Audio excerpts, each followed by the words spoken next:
Assalamualaikum warahmatullahi wabarakatuh. Hai semua, saya di sini akan membuat video tentang bencana alam, yaitu gempa bumi, untuk memenuhi tugas mata kuliah konsep dasar IPS SD yang diampu oleh Bapak Angga Setiawan SPD MPD. Nah, sebelum saya berbicara tentang gempa bumi, alangkah baiknya saya perkenalan terlebih dahulu. Ada pepatah, tak kenal maka tak sayang. Jadi perkenalkan, nama saya Agista Junia Nursita, saya dari kelas PGSD 1A. Nomor absen 32, NPM 2486206082.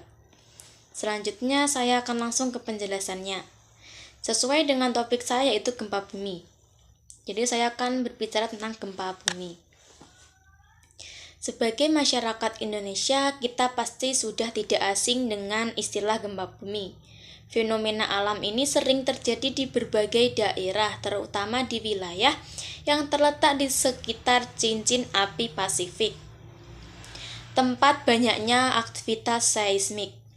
Namun, meskipun kita sering mendengar kata gempa bumi, apakah kita benar-benar tahu apa itu gempa bumi dan bagaimana proses terjadinya? Nah, jadi gempa bumi adalah getaran atau guncangan yang terjadi di permukaan bumi akibat pelepasan energi dari dalam bumi secara tiba-tiba. Energi yang terlepas ini menciptakan gelombang seismik yang dapat merambat melalui permukaan bumi, membawa dampak yang sangat bisa merusak. Gelombang seismik yang dihasilkan oleh gempa bumi adalah gelombang elastis yang dapat merambat baik di dalam bumi maupun di atas permukaannya bumi. Gelombang ini terjadi akibat adanya gangguan atau pergerakan pada kerak bumi. Ketika energi yang terpendam di dalam kerak bumi ini terlepas, getaran yang tercipta akan menyebar melalui lapisan-lapisan bumi dan kerasa di permukaan bumi. Gelombang seismik ini memiliki kekuatan yang dapat mempengaruhi struktur bangunan dan menimbulkan kerusakan di wilayah yang terkena dampaknya. Kalian tahu nggak sih apa penyebab utama terjadinya gempa bumi? Nah, penyebab utama terjadinya gempa bumi adalah pergerakan lempeng tektonik yang membentuk kerak bumi. Lempeng-lempeng ini tidak diam, tetapi akan terus bergerak. Ada beberapa jenis pergerakan lempeng, seperti pergerakan yang saling bertumbukan, pergerakan yang saling menjauh, atau saling menjepit satu sama lain. Pergerakan ini menciptakan tekanan dan gesekan yang sangat besar pada titik tertentu. Tekanan tersebut akan terlepas dalam bentuk energi yang menghasilkan gempa bumi. Biasanya gempa bumi ini terjadi di daerah yang berada di perbatasan antara lempeng tektonik yang saling bertemu. Selanjutnya, meskipun gempa bumi adalah salah satu bencana alam yang terjadinya itu tanpa peringatan, tetapi dampak dari bencana gempa bumi itu sangat besar dan merusak. Di Indonesia itu terletak di jalur cincin api Pasifik. Gempa bumi sering terjadi. Seringkali kita tidak bisa memprediksi kapan gempa tersebut akan terjadi. Meskipun kita itu sudah mempelajari atau memahami pola-pola geologi, ataupun kita itu sudah bisa mengetahui aktivitas sejarah seismik di suatu wilayah. Hal ini menjadikan kita sebagai masyarakat harus selalu waspada dan siap menghadapi kemungkinan buruk yang akan mendatang. Untuk itu, mempelajari lebih dalam tentang gempa bumi sangatlah penting. Dengan pemahaman yang lebih baik tentang bagaimana gempa bumi itu bisa terjadi dan apa penyebab gempa bumi itu bisa terjadi, kita itu akan lebih siap dalam menghadapi bencana gempa bumi ini.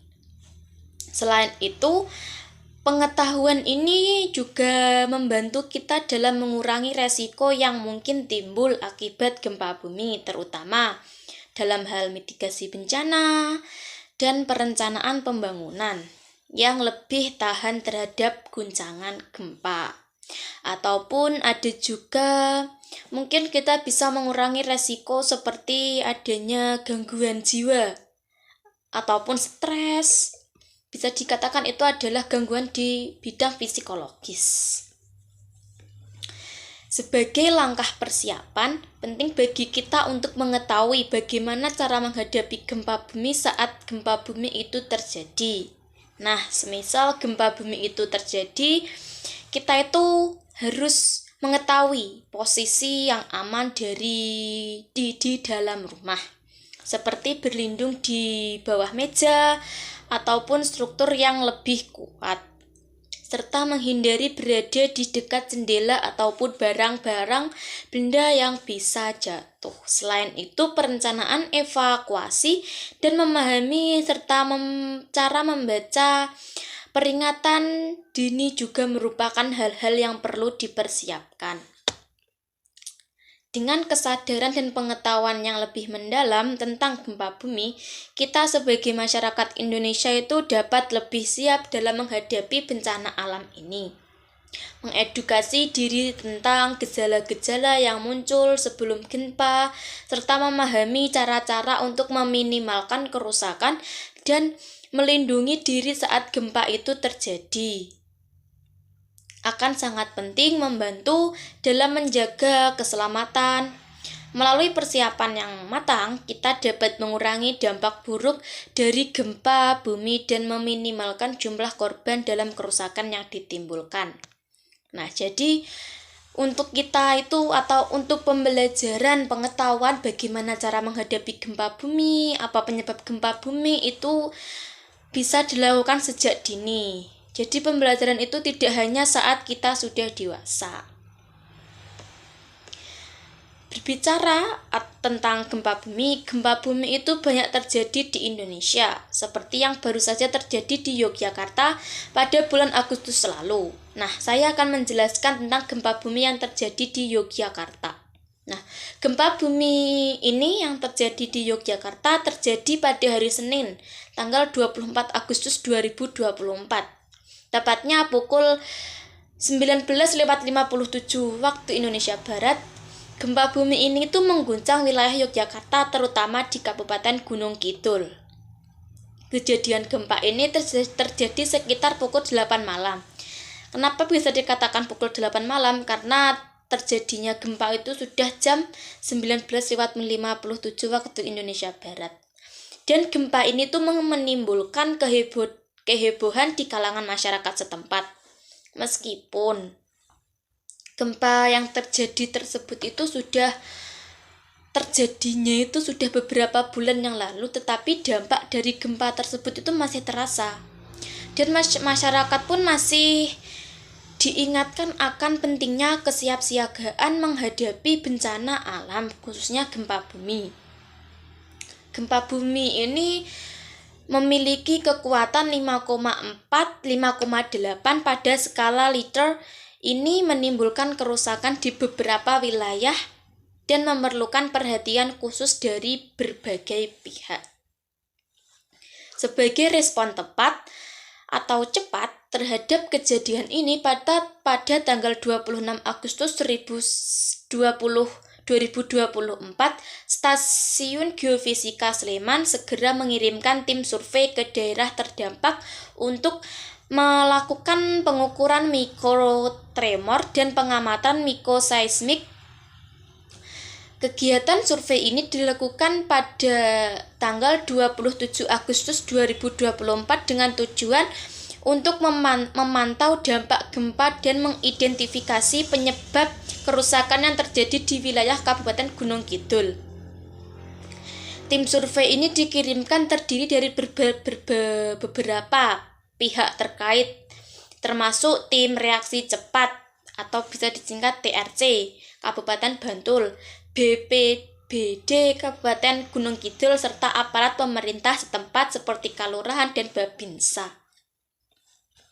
Dalam kegiatan survei tersebut ini, tim mengumpulkan data mengenai sejarah atau sejauh mana gempa tersebut itu berdampak kepada infrastruktur bangunan dan pemukiman di daerah sekitar.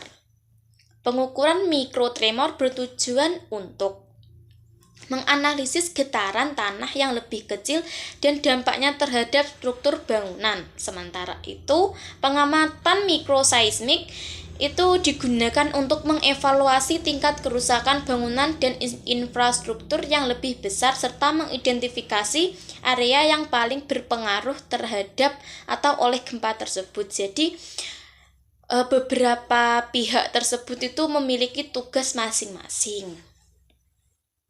Hasil survei ini nantinya akan digunakan untuk merencanakan langkah-langkah perbaikan dan pemulihan serta sebagai bahan evaluasi dalam menghadapi bencana yang serupa yang akan datang di masa depan.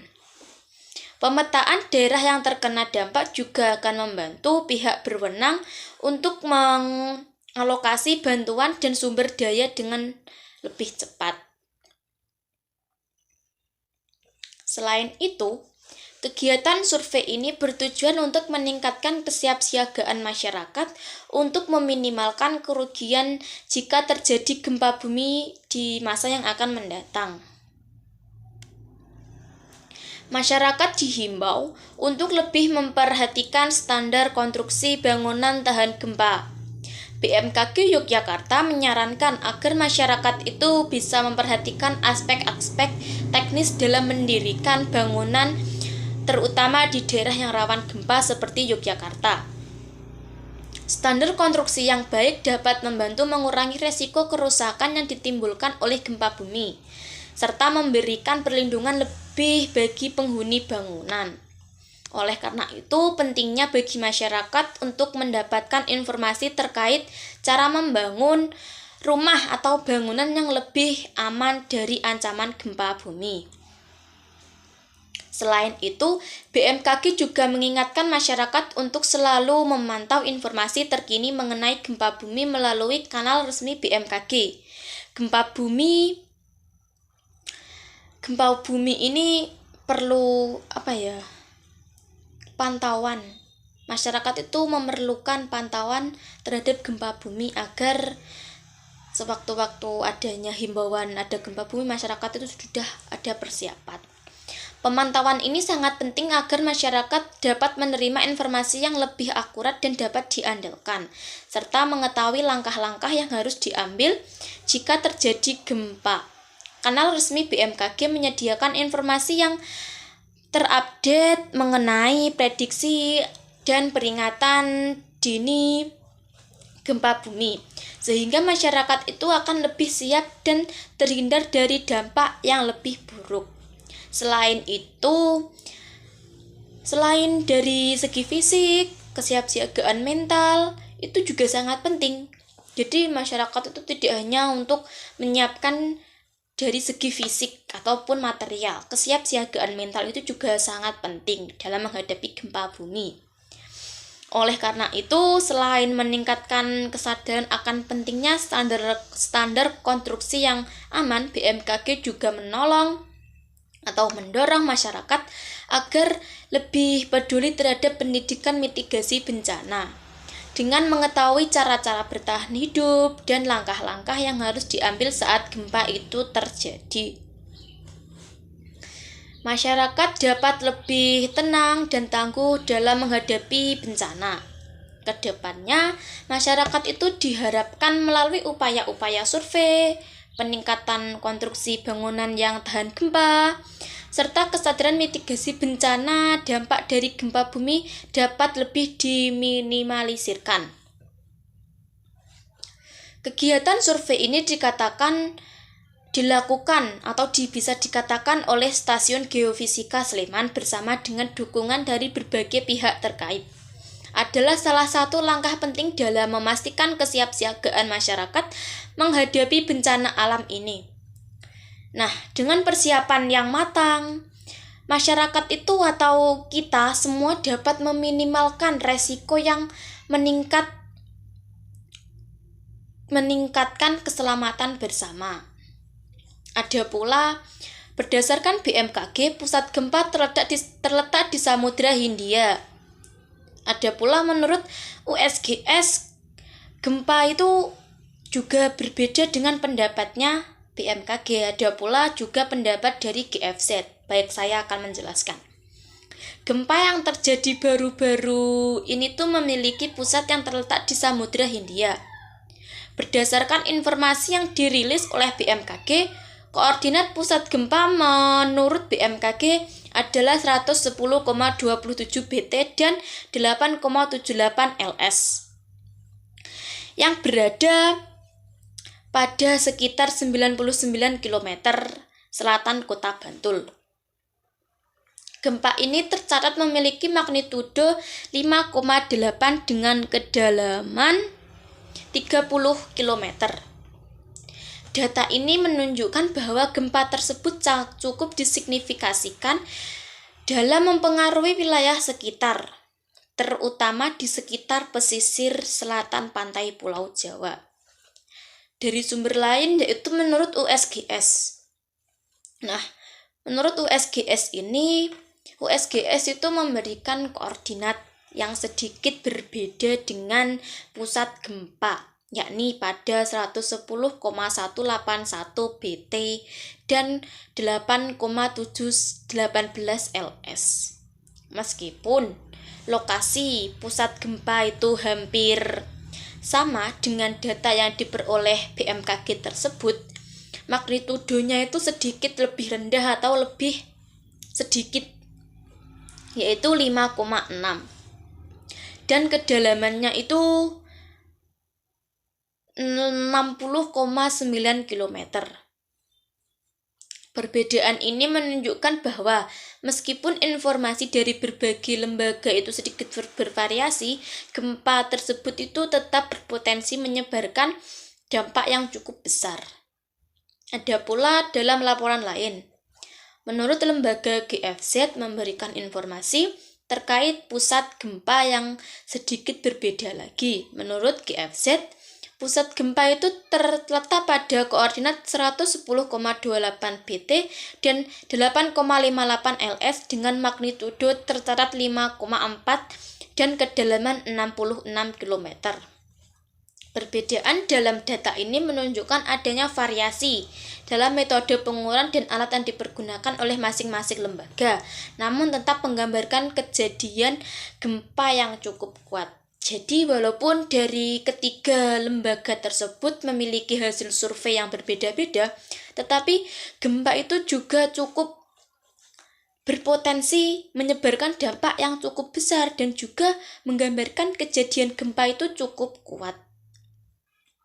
Meskipun terdapat perbedaan dalam data yang disajikan oleh ketiga lembaga, yaitu BMKG, USGS, dan GFZ, ketiga lembaga sepakat bahwa gempa itu terletak pada Samudra Hindia, yang merupakan wilayah yang dikenal sebagai daerah rawan gempa. Nah, daerah ini tuh terletak pada batas pertemuan lempeng tektonik yang menyebabkan aktivitas gempa yang cukup sering terjadi.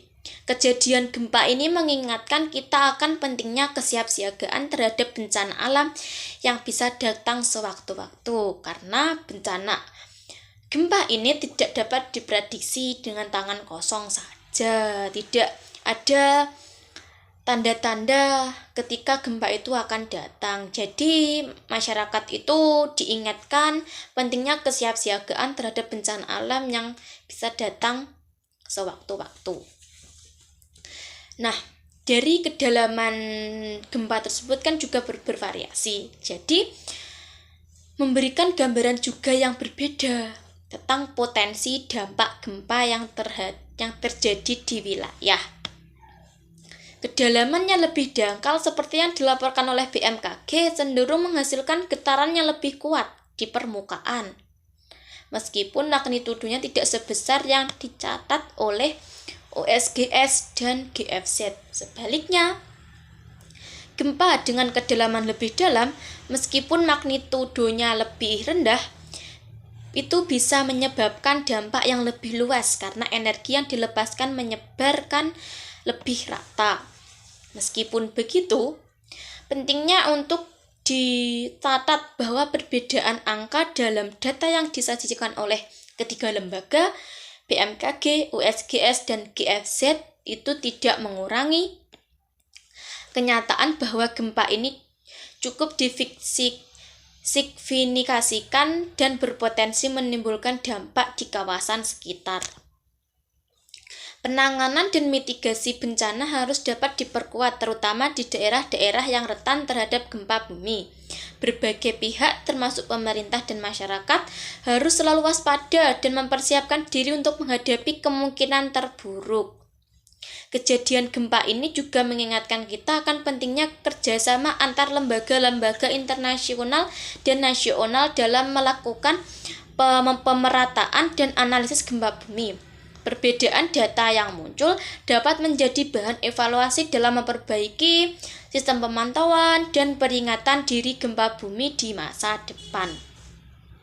Sehingga masyarakat itu dapat lebih siap dalam menghadapi gempa yang terjadi.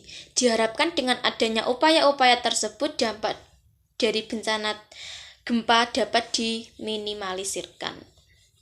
Selanjutnya, ada pula korban gempa itu tidak hanya mengalami masalah darurat seperti kerusakan fisik akibat gempa, tetapi juga kesehatan mental psikologis. Baik, saya akan jelaskan.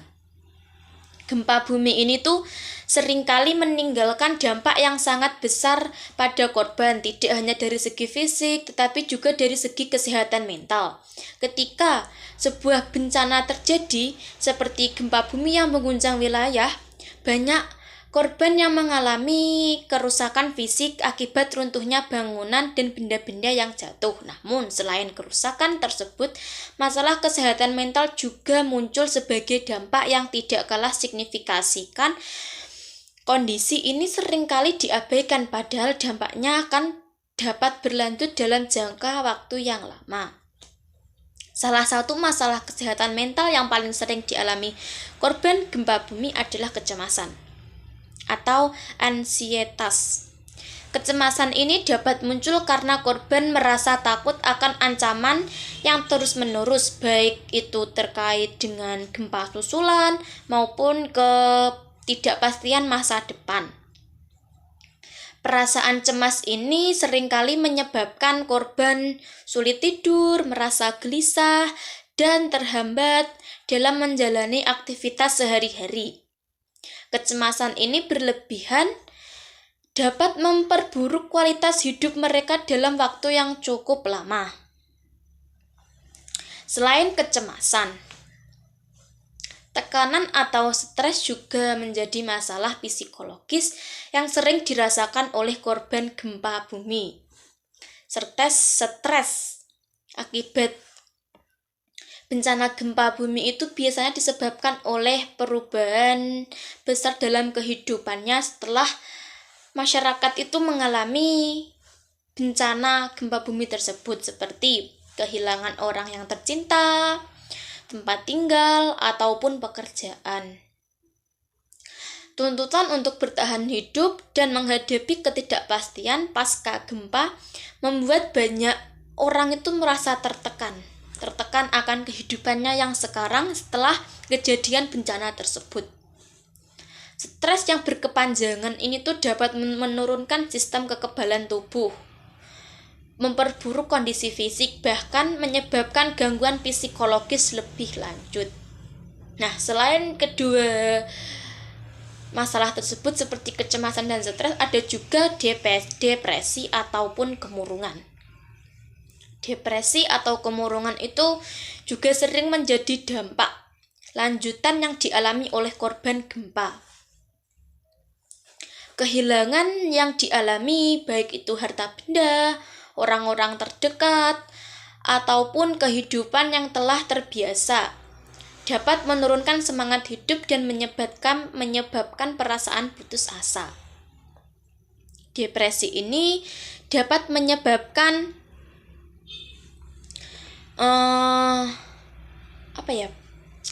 perasaan kesepian, hilangnya minat terhadap aktivitas yang sebelumnya itu disukai, bahkan pikiran untuk mengakhiri hidupnya.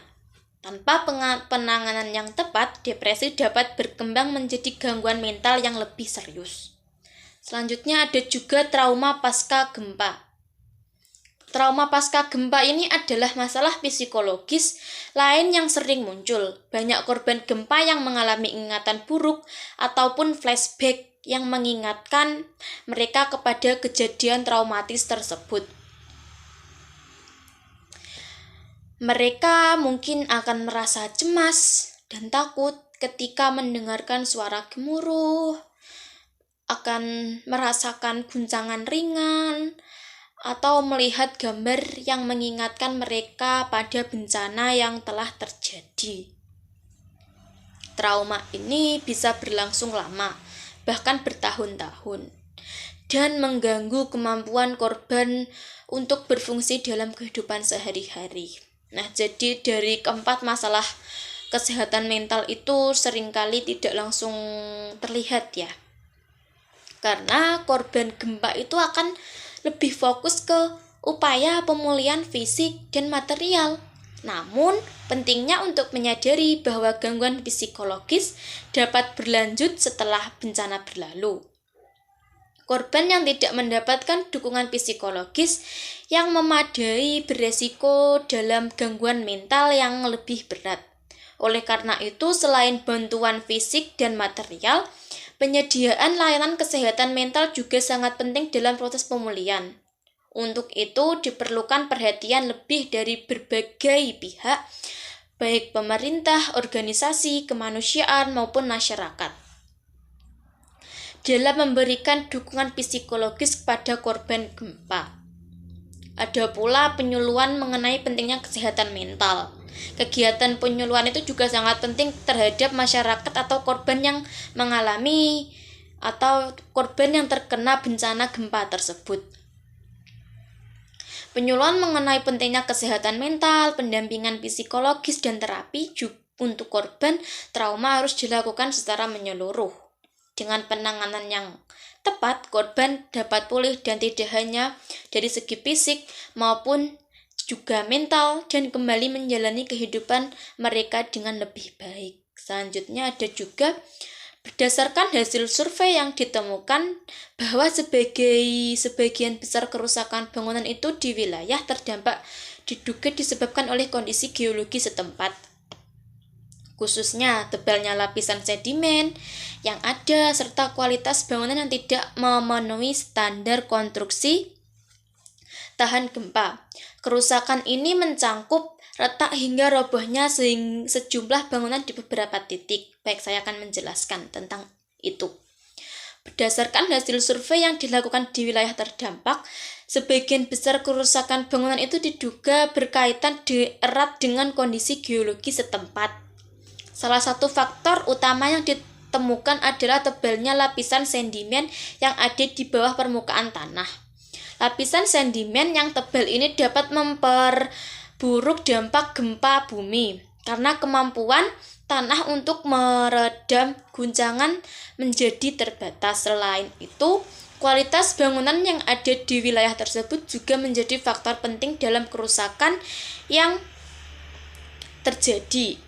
Banyaknya bangunan yang tidak memenuhi standar konstruksi tahan gempa sehingga tidak mampu bertahan terhadap guncangan kuat yang terjadi. Bangunan dengan konstruksi yang kurang tepat dan tidak sesuai dengan standar dapat mudah mengalami kerusakan, bahkan roboh ketika gempa itu terjadi. Kerusakan yang terjadi di wilayah terdampak sangat bervariasi, mulai dari keretakan pada dinding dan struktur bangunan, hingga robohnya sejumlah bangunan di beberapa titik.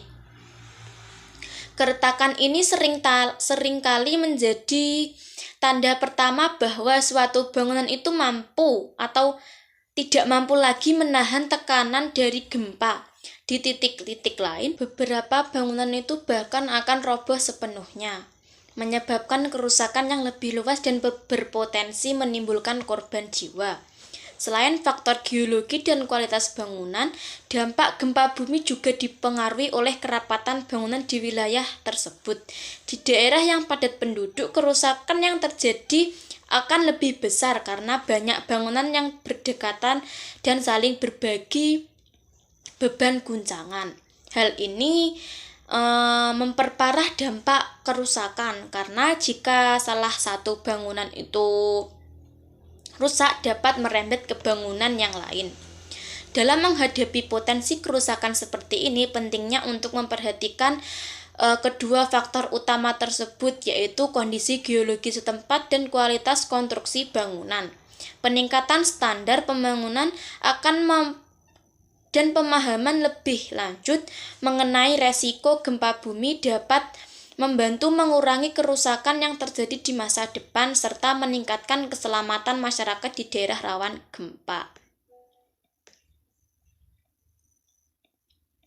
Gempa bumi memang tidak dapat diprediksi, namun persiapan kita dalam mengurangi resiko dan melindungi nyawa.